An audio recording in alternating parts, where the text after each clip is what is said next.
முத்தமிழ்ச்சி தென்பழகி மூதூரில் இசைக்கு கதை அத்தனையும் என்னாவல் அறிந்தபடியான் பாட நற்றமிழ்ச்சி வெங்கோட்டு நாதாவும் முன் படைத்து வித்தகத்தில் குடவயிறு வேலை முகவன் காப்புதாமே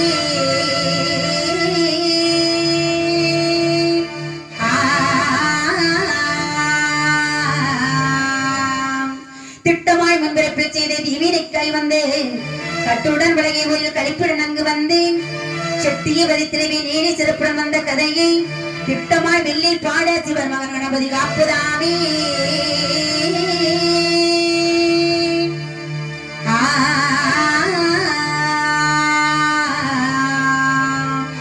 முன்னடவான் சரஸ்வதியை முப்பொழுதும் செப்பமுடன் பொன்னடவாய் திசைக வர ஓட்டதூர் சிம்மாசனத்தில் மின்னடைப்பில் ஒளிபரப்பும் வீட்டிற்கும் லட்சுமியை உன் தாழ் பணிந்தேல் உன் மயக்கம் தீர்த்தரல் வாய் அம்மா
எல்லா வளங்களும் ஒருங்கேற்றுகளப்பட்ட நாடு இந்த வடநாட்டிலே எந்த நாடு தெரியுமா? என்ன? அதுதான் அம்மையப்பர் திருக்கோவில் என்று சொல்லக்கூடிய அன்னகிரி என்ற பட்டணம் ஒன்று இருக்கின்றது. அந்த அன்னகிரி பட்டணத்தின் சிறப்பு என்ன தெரியுமா? என்ன சிறப்பு? அன்னம் என்றால் சோறு, கிரி என்றால் மலை, சோத்தால் மடையரைத்து சோழவள நாடு அந்த அன்னகிரி பட்டணம். அந்த அன்னகிரி என்ற பட்டணத்தில் அழகான ஒரு அம்மையப்பர் கோவில், அப்படி என்றால் சிவசக்தி ஆலயம். ஓ, அது சக்தி சிவ ஆலயம்னு சொல்லுவாங்க. ஆமா, அந்த சக்தி சிவ ஆலயத்திலே யார் பூஜை செய்து வருவார்கள் பாருங்கள்.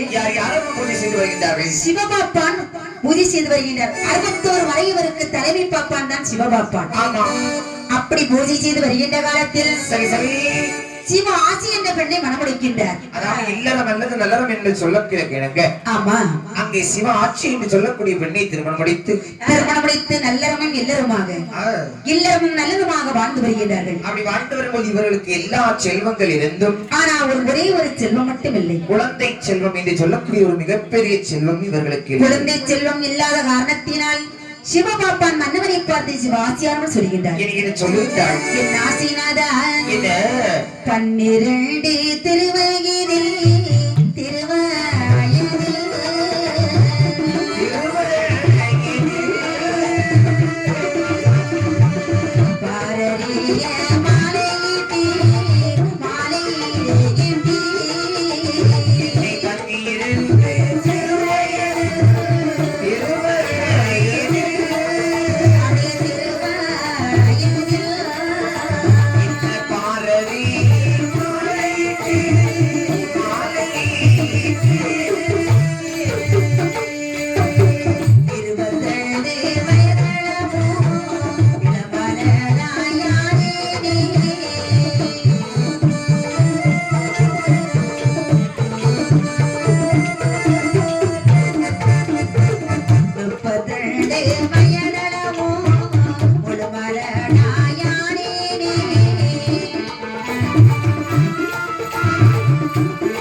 என்னை 12 திருவயதில் பாரதியை மாறியிட்டீர்கள். ஆமா, ஓரறியை ஒரு கல்யாணம் பண்ணி எடுத்துட்டு வந்து 22 வயதாகி இளவரனாய் இருக்கின்றேன் மன்னவா. இப்போ உனக்கு வயசு எத்தனாவது? 32 வயதாகி முழுமரனாய் இருக்கின்றேன் மன்னவா. உன்னை பார்த்தா 32 வயது மாதிரியா சொல்ல முடியும்? என்னை பார்த்தால் தெரியவில்லை, முன்னேற்றியெல்லாம் நிறுத்தி போய்விட்டு. உன் பின்னால் இருக்கக்கூடிய சோழியை பார்த்தாலும் 32 வயசுன்னு சொல்லலாம். ஆனா ஒன்ன பார்த்தா அப்படி சொல்ல முடியலம்மா. வேறு எப்படி உங்களுக்கு தெரிகின்றது? அன்னைக்கு கல்யாணம் பண்ணி கூட்டிட்டு வரும்போது எப்படி இருந்தியோ அதை விட கொஞ்சம் கிளாமர் கூடி போய் இருக்கிற. ஆமா. ஆனால் பெண்ணே, என்ன நீ இப்படி வருத்தப்படுவதற்கு காரணம் என்ன? எல்லா செல்வங்கள் இருந்தும் என்ன பலன்? எல்லா செல்வங்கள் இருந்தும் என்ன பலன்? எல்லாருமே பேரக்கூடாது. என்ன எல்லாம் சீரடி ஆயிரும். நீ அழுதுதான் இப்படியே போயிட்டே இருக்கட்டும். சரி, இப்படி நம்ம அழுது கொண்டு இருப்பதனால என்ன பலன்? வருந்தினால் திருந்தும் என்று சொல்வார். ஆமா, ஆண்டவரை தான் நினைத்து நாம் இந்த வரம் இருந்து தவம் இருந்தமே. ஆனால் சரிதான், ஆண்டவனுடைய அருளினாலே நமக்கு கண்டிப்பாக குழந்தை வரம் கிடைக்கும். அப்படி என்று சொல்லி சிவபாப்பான் மனைவியவள் சிவாசியும் ஆண்டவனை தொழுது நிற்கிறார்கள். எப்படி என்று பார்த்தால் தொழுதிருக்கும் நாளையிலே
சிவாசியும் ஆண்டவனை தொழுதிருக்கிறார்கள். அவள் தொழுதிருக்கக்கூடிய நாளையிலே ஆண்டவன் திருவருளால் சிவாசி அவள் கர்ப்பமுற்றாள். அடேங்கப்பா. கர்ப்பமுற்று சரி சரி ஒன்றென்பில் ஒன்றாக 10 மாதத்தை அடைகின்றாள். 10 மாதத்தை அடைந்து அழகான ஒரு ஆண் குழந்தையை பெற்றெடுத்தாள். பெற்றெடுத்த குழந்தையை நீராட்டி சீராட்டி தங்க தொட்டில் போட்டு தாலாட்டி அந்த குழந்தைக்கு நீ பேர் வைக்க வேண்டும் அல்லவா?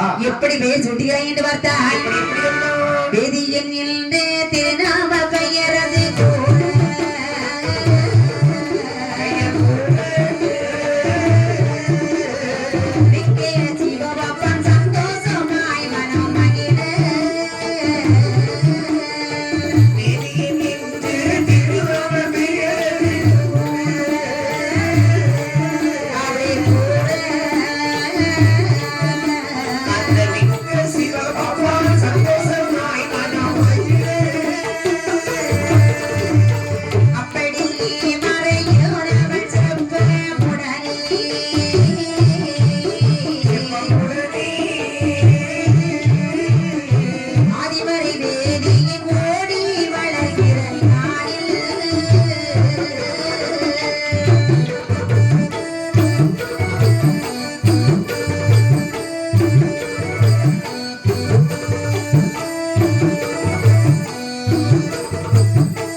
சிவாசிக்கும் பிறந்த ஆண் குழந்தைக்கு வேலவன் என்று பேர் சுட்டி. வேலவன் என்றால் அந்த சிவபெருமானுடைய இளைய மகன் வேலவ பெருமான். ஆமா. அந்த வேலவனும் தன்னுடைய குலப்பெயரையும் சேர்த்து வேலவ வேதியன் என்று பேர்நாமம் சூட்டி சிறப்புடனே வளர்த்து வருகின்றார்கள். அப்படி வளர்த்து வருகின்ற நாளையிலே அவனும் படிக்க வைத்து அவனும் படித்து வருகின்றான். அதே அம்மையப்பர் ஆலயத்திலே 41 தாதிக்கு தலைவி சிவகாமிதாஸ். 41 தாதிமார்கள் நாட்டியம் புரிந்து வருகின்றார்கள். ஆமா. 41 தாதிக்கு தலைமை தாதின்னு ஒரு தாதி இருப்பாங்கல்ல, அவதான் சிவகாமிதாஸ். நம்ம கூட்டம் ஒண்ணு இருந்தா கண்டிப்பா தலைமை வேண்டும். உண்மைதான். நம்ம கூட்டத்துக்கு யார் தலைவர்? நீதான் தலைவர். நானா? வேற நல்ல தலை வாருவினை தவிர தலைவருக்கு எனக்கு தகுதி கிடையாது. அப்படியா? ஆனால் தகுதி உள்ளவள் இந்த சிவகாமி எப்படிப்பட்டவள் தெரியுமா? எப்படிப்பட்டவள்? அழகிலும் சரிதான், அறிவிலும் சரிதான், பக்தியிலும் சரிதான், படத்திலும் குணத்திலும் பண்பிலும் எல்லாத்திலும் சிறந்தவள் இந்த சிவகாமி தான். உண்மைதான். அவள மாதிரி ஒரு தங்கமான ஒரு குணம் உள்ளவள் இந்த உலகத்துல கிடையாது. எல்லாரும் அப்படி உலகத்துல இருந்தாலும் உலகத்தை விட்டு வைக்க மாட்டேன். என்ன தலைவரா ஒரு கூட்டத்துக்கு 4 பேர் இருக்கலாம், சரி, இருந்தாலும் எல்லாருக்கும் தகுதின்னு ஒண்ணு வேணுமல்ல. நம்ம கூட்டத்துக்கு தலைவர்னு சொல்ல நீ இருக்கிற, உங்ககிட்ட என்ன இருக்குன்னு அழகு இருக்கா, இல்ல அந்தஸ்து இருக்கா, பதவி இருக்கா, குணம் இருக்கா? வாயை திறந்தா ஒரே குப்பை. இப்படி இருக்கக்கூடிய நீ தலைவரா இருக்கும் போது, ஆனால் சிவகாமி தாதி அப்படிப்பட்டவள் கிடையாது. மிகவும் சிறப்பான தாதி. அவளுக்கும் ஒரு மனதில் ஒரு குறையானது இருக்கின்றது. ஆனால் ஆண்டவரை தொழுது நிற்கின்றாள். ஆண்ட பகவானை இறைவா, இந்த கோவிலில் நித்தம் நித்தம் நான் நாட்டியம் புரிந்து வருகின்றேன். என் வயதுக்கு பின்னால் நானாவது உங்களுடைய கோயில் என்னுடைய நாட்டியத்துக்கு நான் குறை வைத்திருப்பேனா? இல்லை. என்னுடைய காலத்திற்கு பின்பு இந்த நாட்டு கோயிலிலே நாட்டியம் ஆடுவதற்கு ஒரு குழந்தையிலேயே என்று வருந்துகின்றார். எனக்கு என்று சொல்லி ஒரு வாரிசு வேண்டாமா? அப்படி என்று ஆண்டவனை தொழுது நிற்கின்றாள். ஆண்டவனை தொழுது நிற்கிற நேரத்தில் ஆண்டவன் திருவருளால் சிவகாமி ராஜ்யாவில் கர்ப்பமுற்றாள். 2 திங்கள் அங்கமாக சுமந்தாள். 10 மாதம் சுமந்து ஒரு அழகான ஆண் குழந்தையை பெற்றெடுத்தாள். என்ன இருந்தாலும் சிவகாமி தாசி பாத்தீங்களா? உண்மைதான். பெண் குழந்தை பிறந்திருந்தால் அவளை வைத்து பல லட்சம் சம்பாதித்து விடுவாள். ஆனா பிறந்திருக்கிறது ஆண் குழந்தை. என்ன இருந்தாலும் இருக்கட்டுமே, அந்த குழந்தைக்கு பேர் வைக்க வேண்டாமா? அப்படின்னு அந்த குழந்தையை பெற்றெடுத்த குழந்தையை நீராட்டி சீராட்டி தொட்டிலே கிடத்தி தாளாட்டி அந்த குழந்தைக்கு எப்படி பேர் சுட்டுகிறார் என்று பார்த்தால் உரிய பேரோ திருகண்ட நட்டு வாயனவே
சிவகாமி தாசியாவை வெற்றெடுத்த குழந்தைக்கு திருகண்ட நட்டுவன் என்று பெயர் சூட்டுகிறார்கள். அதாவது நட்டுவன் என்றால் கொட்டுவன் என்று பொருள். கொட்டுபவர் அதாவது ஒரு தாள மேளங்கள் வாசிப்பார்கள், இல்லைன்னா ஜதி சொல்லுவார்கள். ஆமா, அந்த தாசி குலத்திலே பிறந்த எந்த ஒரு ஆண் குழந்தையாக இருந்தாலும் சரிதான், அவர்களுக்கு தொழிலே இதுதான்.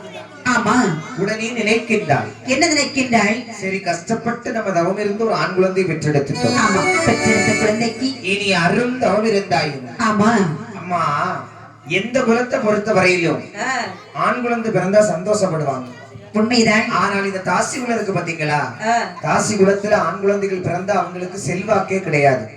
உண்மைதான். அதுவே ஒரு பெண் குழந்தை இருந்ததுன்னு சொன்னா அவங்கள வச்சு பல லட்சங்கள் சம்பாதிப்பாங்க. காரணம் என்ன தெரியுமா? என்ன காரணம்? அவங்க தொழில் நாட்டியமானது. உண்மைதான். என்னதான் பெண்களை விட ஆண்கள் சிறப்பாக ஆடினாலும் ஒரு கூட்டம் ரசிக்காது. அதுவே ஒண்ணும் தெரியாத ஒரு சின்ன பிள்ளை வந்து கைய கால தூக்கினாலும் அது அழகுதான், கூட்டம் சபாசில் கைதட்டும். உண்மைதான். ஆகையினாலே ஆண் குழந்தை பெற்ற நாவல் இனி அரும் தவமிருந்தாயினும் ஒரு பெண் குழந்தையை பெற்றெடுக்க வேண்டும் அப்படி நினைத்து சிவகாமி ராஜ்யானவை ஆண்டவனை தொழுது நிற்கின்றாள். ஆமாம், ஆண்டவனை தொழுது நின்று சரி அழகாக தவம் இருந்து ஆண்டவன் அருளால் மீண்டும் சிவகாமி தாசியானவள் கர்ப்பமுற்றாள். அடேங்கப்பா, ஆண்டவன் என்ன கல்லா கருப்பாறையா? யார் எதை கேட்டாலும் கொடுக்கக்கூடிய கற்பக விருட்சம் அல்லவா? ஆண் குழந்தை கேட்டதும் கொடுத்துட்டாரு, பழையபடி பெண் குழந்தை கேட்டதும் உடனே கொடுத்துட்டார். சரி, தவம் இருந்து அழகான 10 மாதம் சுமந்து அழகான ஒரு பெண் குழந்தையை பெற்றெடுத்தாள். ஆமாம், எப்படி என்று பார்த்தால் பெற்ற நிலை பெண் பிள்ளைதான், பெண் பிள்ளைதான், பெண் பிள்ளைதான்.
இப்படியாக அழகாக 10 மாதம் சுமந்து அழகான ஒரு பெண் குழந்தையை பெற்றெடுக்கின்றாள். பெண் குழந்தைன்னு சொன்னா சாதாரணப்பட்ட குழந்தை கிடையாது. அதானே, அழகிலும் சரிதான், அறிவிலும் சரிதான். அப்படி ஒரு சிறந்த சிவகாமிக்கு ஏற்ப அப்சரிட்டா அழகான ஒரு குழந்தை வந்து பிறந்தது.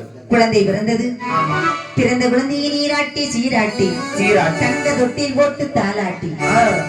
குழந்தை பிறந்து எத்தனை நாள் ஆகிறது? இன்னைக்கு 28வது நாள் ஆகுது. 28 நாள்ல என்ன பண்ணுவாங்க? அந்த குழந்தைக்கு 28 கட்டு கட்டுவாங்க. அடேங்கப்பா, இந்த குழந்தைக்கு 28 கட்டு கட்டுனா அந்த குழந்தையுடைய நிலைமை என்ன? அம்மா என்ன 28 கட்டுனா அது இல்ல, வேற என்ன? பிள்ளை பணி பூட்டுவார்கள்.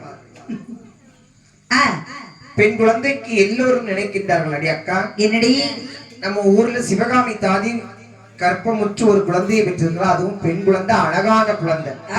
நம்ம எல்லோரும் சென்று பார்க்க போவோமா? பார்க்க போவோம். ஏன்னு சொன்னா என்ன, நம்ம ஊர்ல பெண் குழந்தை பிறக்கிறதே அபூர்வம். உண்மைதான். ஆகையினால் நாம சென்று பார்த்து அவளுக்கு பேர் வைக்க வேண்டும் அப்படின்னு சொல்லி அக்கம் பக்கத்தில் உள்ள பெண்கள் எல்லாம் வந்து சொல்றாங்க. அக்கா என்ன சிவகாமி தாசியோட பெற்றெடுத்த குழந்தைய பார்த்தியா? அழகு அழகு கொள்ளை அழகு, கொள்ளை அழகு, கோடிய மலர் கொட்டி அழகு, என்ன அழகு. ஆமா, பெற்றெடுத்தா இப்படி ஒரு குழந்தையை பெற்றெடுக்கணும். இந்த குழந்தைக்கு ஒரு பெயர் வைத்தார். என்ன நீ ஒரு பேர் சொல்லி பார்க்கலாம். யாருடைய பெயர் போடலாம்? ஆமா, அதெல்லாம் இப்ப யோசிக்காத. அப்படியா? டைம் வேண்டாம். அப்படி என்றால் குழந்தையை பார்த்தால் லட்சுமி கடாட்சம் நிறைந்திருக்கு. அண்ணா விழுந்து என்ன உன் வாயிலிருந்து பேரே விழுந்துச்சுலடி. என்ன விழுந்தடி? லட்சுமி கடாட்சம் பொருந்திய பிள்ளைன்னு சொன்ன, அப்படிதானே? ஆமா. அப்படின்னா இந்த குழந்தைக்கு லட்சுமின்னு பேர் வைத்தாய் என்ன? அதுவும் நல்லதுதான். ஆனா சொல்லுவாங்க பெயர் அழகு இன்பம் பிணி மூப்பு சாக்காளி 6 கருவியில் அமைந்தபடின்னு. சரிதான். இந்த குழந்தைக்கு ஏற்ற பெயர் என்று சொன்னால் அது லட்சுமி என்ற பெயர் தான்.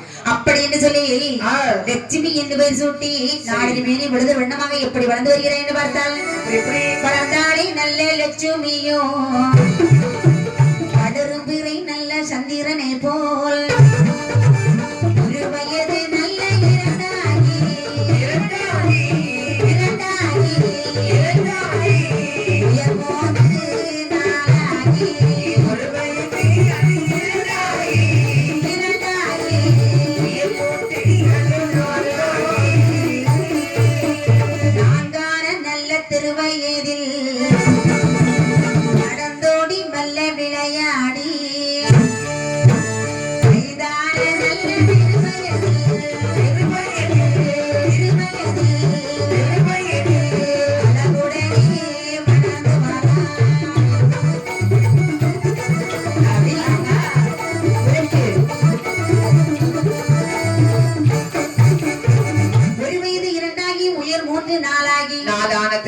நடந்து ஓடி விளையாடி 5ஆன திருவயதில் ஆடை ஆபரணங்கள் போடுகிறார்கள்.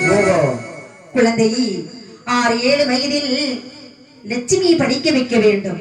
ஆமா, பாடசாலையில் படிக்க வைக்க வேண்டும் என்று சொல்லி அறிவறி கொண்டே வேதன் ஆத்திச்சூடி படித்து 4 வேதமான சாஸ்திரம் 11 புராணம் 22 கலைக்கானம் 64 தத்துவம் 96 தத்துவம் 108 ஆகமம் இதெல்லாம் படித்து வருகின்ற நாளையில் மாறாக படித்தார்.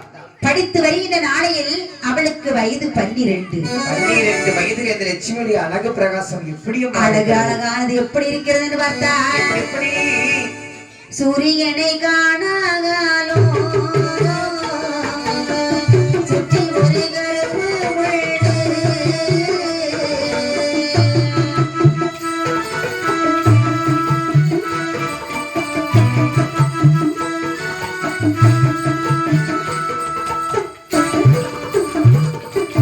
சந்திரனை காணாகாலோ சற்றி ஒரு கருப்பு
அப்படி அழகானது எப்படி இருக்கிறதுன்னு பார்த்தால் சூரியனை காணாலும் சுற்றி ஒரு கருப்பு உண்டு, சந்திரனை காணாலும் சற்றி ஒரு கருப்பு உண்டு, மாதுளம் பழத்துக்கானாலும் மத்தியில் ஒரு கருப்பு உண்டு, ஆடுகின்ற நாகத்துக்கு அதன் அடிமடியில் ஒரு கருப்பு உண்டு, எலுமிச்சம் கனியருக்கு இடையில் சற்று கருப்பு உண்டு, ஓடி முட்டை காணாலும் அதன் குறுக்கே ஒரு கருப்பு உண்டு, ஓடுகின்ற தண்ணீருக்கு ஓடி ஒரு கருப்பு உண்டு. அப்படி பெருமபடி கருப்புடைய பின்னி ஒரு கருப்பும் பார்க்க முடியாது. தலைமுடி கருப்பொழியது லட்சுமிக்கு தானே ஒரு கருப்பு கிடையாது. அழகு அழகு கொள்ளை அழகு, கோடியவளர் கொட்டி அழகு, ஆடவரை கட்டி மயக்கும் கட்டழகு பெண்ணாக திகழ்ந்து வருகின்றார் இந்த லட்சுமியானவள். எந்த ஒரு ஆண்டவரை கண்ணிலே கண்டாலும் அப்படியே மயக்கக்கூடிய அளவுக்கு இவளுக்கு அழகு இருக்கிறது. அப்படி இருக்கும்போது 12 வயதுக்கு முன்பதாக அப்படி 5 வயது குருகுலத்தில் கொண்டு படிக்க வைத்தாள் அல்லவா? அவள் படித்தாலும் இடையிடையே நாட்டியம் ஆடுவதையும் கற்றுணர்ந்து வந்தாள். பார்த்தாள் இந்த சிவகாமி தாயுடைய தொழிலை அவளும் கற்று வருகின்றாள். ஆனா சொல்லுவாங்கம்மா, பொதுவாக மீன் குஞ்சுக்கு நீந்த கத்து கொடுக்கணுமா? வேண்டாம், கொடுக்க வேண்டாம்ல. உண்மைதான். என்னைக்கு கொஞ்சு தண்ணியில இறங்குதோ அன்னைக்கே நீந்திட்டு கிடக்கும். உண்மைதானே? அது போல அந்த நேரத்திலே சிவகாமி தாதியுடைய மகள் லட்சுமி அவள் அவள் படிப்பை படித்து வந்தாலும் தன்னுடைய தாயின் தொழிலாகிய நாட்டியம் ஆடுவதையும் இடையிடையே கற்றுணர்ந்து வருகின்றாள். அப்படி நாட்டியம் புரிந்து வருகின்ற காலத்தில் பார்த்தாள் சிவகாமி தாசியானவள் ஒரு நாள் லட்சுமியை பார்த்து சொல்றா, என்னதான் நம்ம மகள் வித்தையை படித்தாலும் குரு இல்லாத வித்தை குருட்டு வித்தை. உண்மைதான். நம்முடைய மகளுக்கு நாமே குருவாக அமைந்து இந்த நாட்டியத்தை இலக்கண வரம்புப்படி சொல்லிக் கொடுக்க வேண்டும். சரிதான். அப்படி என்று சொல்லி சிவகாமி தாசியானவள் லட்சுமி அழைத்து சொல்லுகின்றாள், என்ன அம்மா லட்சுமி, அம்மா இன்று இருந்து நீ எங்கே போக வேண்டும் தெரியுமா? எங்கே போகணும்? சிவசக்தி ஆலயத்தில் சென்று நாட்டியம் புரிய வேண்டும். நாட்டியம் இப்பதானே சொல்லி தந்தீங்க, உடனே நான் அனுப்புறதுல ரெடியா இருக்கிறீங்க. இந்த பாருமா, என்ன எனக்கு வயதான காலமாகி விட்டது. ஆமா, ஆனால் கொஞ்சம் கொஞ்சம் கற்று வந்திருக்கிறாய் அல்லவா? ஆமா. நீ இன்றைக்கு அந்த கோவிலில் அரங்கேற்றம் பண்ண வேண்டும். அம்மா, என்ன உங்க அளவுக்கெல்லாம் என்னால ஆட முடியாதுமா. சரி இருக்கட்டுமே, நீங்க பெரிய ஆட்டக்காரன்னு தெருவடி பைப்புல கேள்விப்பட்டிருக்கேன். அப்படியா? ஆகையினால அம்மா, என்ன இப்ப நான் எங்க போகணும்? நாட்டியத்துக்கு செல்ல வேண்டும். முந்தானத்து தான் விசாரிச்சேன். என்ன விசாரிச்ச? நீங்க எப்படி ஆடுவீங்கன்னு. அப்படியா? அதை இன்னைக்கு காலையில உங்க வீட்டுல வந்து பாத்துக்கிட்டேன். அப்படியா? ரூம்ல இருந்து உள்ள போனோன்னு அவரை ஒரு கேள்வி கேட்டீங்கல்ல, அதுல எவ்வளவு பெரிய ஆட்டக்காரின்னு புரிந்து கொண்டீங்கம்மா. அம்மா என்னம்மா? என்ன இல்லம்மா, நீங்க வேற கேட்டீங்க. சரி, ஆகையினால இப்ப நான் என்ன பண்ணணும்? நீ என்ன பண்ணணும் தெரியுமா? இனி என்னால் ஆட முடியாது. சரி, எப்படித்தான் நான் சென்று ஆடினாலும் என்னை பார்க்க மாட்டார்கள்.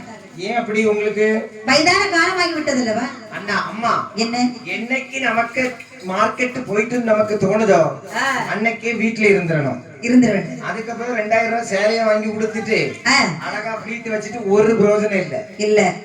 புரிஞ்சுக்கிட்டீங்களா? புரிஞ்சுக்கிட்டேன். சரியப்பா. கண்ணுல 10 கிலோ மையி, ஆமா, வாயில 20 கிலோ லிப்ஸ்டிக், இதெல்லாம் போட்டுட்டு எதுக்குமா? சரி, நீங்க வீட்ல இருங்க. சரி, எங்களுக்கு வயதான காலம் ஆகி விட்டது. நாங்க ஆடுறோம். சரி, கொஞ்சம் மேக்கப் போட்டாலாவது கொஞ்சம் நல்லா இருக்கணும். ஆமா, உனக்கு 25 வயசு தானே ஆச்சு. நீ ஏன் இப்படி போட்டிருக்க? என்னம்மா என்ன போட்டிருக்க? ஆமா, போட்டுட்டு வந்து எதுக்குமா? அப்படியே தண்ணியா வளைஞ்சு அவன் மடியில கிடக்கு. இனி அவன் புளிஞ்சு போய் அப்படியே காயதான் போடணும். அப்படி என்று சிவகாமி தாசியானவள் லட்சுமியை பார்த்து சொல்ல, லட்சுமி அவள் என்ன செய்கின்றாள்? அம்மா, என்ன நீங்க என்னைக்கு இந்த வார்த்தை சொல்லுவீங்க நான் காத்துக்கிட்டு இருந்தேன். அப்படியா? என்ன, நான் இன்று முதல் உங்களுடைய தொழிலை தூக்கி நிறுத்த போறேன். நீ நாட்டியத்திற்கு செல்ல வேண்டும். உனது நாட்டியத்துக்கு மத்தன கொட்டுவதற்கு திருகண்ட நட்டுவன் அண்ணன் வருவான். இவனா அவனா? திருகண்ட நட்டுவன். அவன் எப்ப பார்த்தாலும் காலை தூக்கி நிக்க. எப்படி? உனக்கு அண்ணன் யாரு? எனக்கு அண்ணன் இவன் தான். இவன் தானே? இவன் வேண்டாம், இன்னும் பிரிவான். சரி, உன்னுடைய அண்ணன் திருகண்ட நட்டுவன் வருவான். சரி, யாரு வந்தாலும் பரவாயில்லை. சரி, நான் வச்சு சமாளிச்சுக்கிட்டேமா. போகலாமா? அப்படி என்று சொல்லி திருகண்ட நட்டுவன் லட்சுமியும் சிவசக்தி ஆலயத்திற்கு வருகிறார்கள். அதே நாளிலே அந்த அம்மையப்பர் கோவிலில் யார் வருகிறா தெரியுமா? சிவபாப்பாருடைய மகன் வேலவ வேதியவனுக்கு முதல் நாள் பூஜை செய்ய வருகின்றான். அவனுக்கு முதல் நாள், இவளுக்கு முதல் நாள். அங்கே நாட்டியத்திற்கு சென்றதும் பக்கத்தில் உள்ள பெண்கள் நான் சொல்றேன், அக்கா என்ன நாட்டியம் பார்க்க வரியா? யார் ஆடுறா? இவ்வளவு நானும் சிவகாமி தாசியானவள் ஆடிக்கொண்டிருந்தாள். இப்பொழுது அவளுடைய மகள் லட்சுமி வரானா? அப்படியா? ஃபுல்லா பவுடர் போட்டு இருப்பா. ஆமா, அவதானே ஆடிட்டு இருந்தா. இப்ப அவளுடைய மகளா ஆடுறா. சரி சரி சரி, அப்படின்னா இப்ப நம்ம எந்த வேலை இருந்தாலும் பரவாயில்ல, அதை விட்டுட்டு நாட்டியத்தை பார்க்க போயே ஆக வேண்டும். அப்படி என்று சொல்லி சரி எல்லோரும் அங்க வர அந்த சிவசக்தி ஆலயத்தில் அங்கே அரங்கேற்றம். ஆமாம், அந்த நாட்டிய கோயிலிலே வந்து அவள் எப்படி பாடி ஆடுகிறாள் பாருங்கள். அந்த லட்சுமியானவள்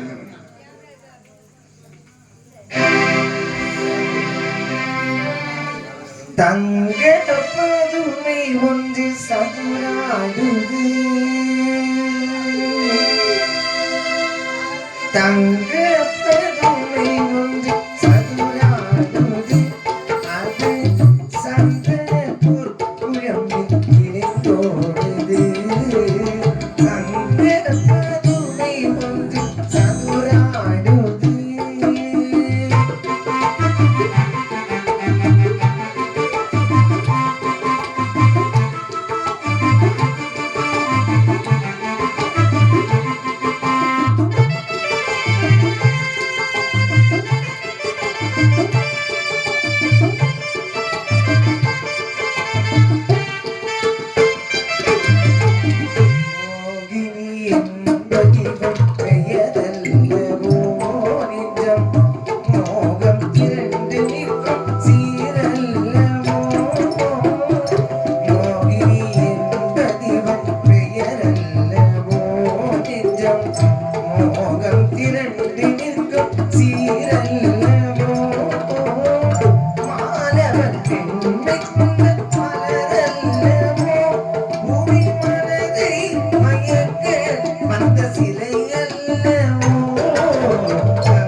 கனியை பிளந்து வைத்த கலசங்களோ இன்ப கையில் வடித்தெடுத்த வடிவங்களோ, கனியை பிளந்து வைத்த கலசங்களோ இன்ப கையில் வடித்தெடுத்த வடிவங்களோ, இலை மறைத்து வைத்த மலர் பந்தலும் காணும் எவருக்கும் போதை தரும் இதழ் வண்ணமோ, தங்க பதுமை ஒன்று சதுராடுது, அதில் சந்தனப்போர் குழம்பு இளைந்தோடுது. தங்க பதுமை ஒன்று சதுராடுது. இப்படியாக அரங்கேற்றம் நடந்தது. அப்படி அரங்கேற்றம் நடக்கிற நேரத்தில் இந்த வேணுவனானவன் அந்த லட்சுமியை பார்த்துக் கொண்டிருக்கின்றான். பார்த்துக் கொண்டிருந்த மையல் கொண்டு காதல் படுகின்றான், காதல் வசப்படுகின்றான். சரி, அப்படி வருகிற நேரத்தில் அந்த காதலினால் அவளை கல்லூரிக்கு போட்டு கொண்டான். அவளுடைய உயிரான ஆண்டவனிடத்திலே சென்றது. ஆண்டவனிடத்திலே சென்று நான் மறுபடியும் இசைக்கியாக பிறக்க வேண்டும் என்று அழகாகவே அந்த சோழ நாட்டில் செம்பிய மகனுடைய மனைவிக்கு மகளாக கொடுக்க அந்த மருத்துவரை வந்து எண்ணெய் ஒரு வயிற்றில் இடும்போது அங்க என்ன ஆகுதம்மா? என் ஆயுதங்கள் பார்த்தா என்னை வாடை வட்ட போது, என்ன வாடை வந்த போது இலகுதெல்லாம் மேனியெல்லாம், இலகுதெல்லாம் மேனியெல்லாம், சோர கண்ணி குணமுடைய, சோர கண்ணி குணமுடைய, புகையகை பிடித்திருக்க, புகையகை பிடித்திருக்க, புகையகை பிடித்திருக்க, புகையகை பிடித்திருக்க, செப்பமுள்ள பிள்ளையது, செப்பமுள்ள பிள்ளையது, ஒரு குழந்தை பிறந்த போது, ஒரு குழந்தை பிறந்த போது, ஓவியத்தால் குறவையிட்டாள், ஓவியத்தால் குறவையிட்டாள், அறுவழிப்பன் பிறந்த போது, அறுவடை பெண் பிறந்த போது, மணமகள் தாதியர்கள், மணமகள் தாதியர்கள், முன்பிறந்தான் நீலராஜன், முன்பிறந்தான் நீலராஜன், முன்பிறந்தாள் இசக்கியம்மே, பின்பிறந்தாள் இசக்கியம்மை, என் தாயாகி இசக்கியம்மை வந்து பிறந்தாள்.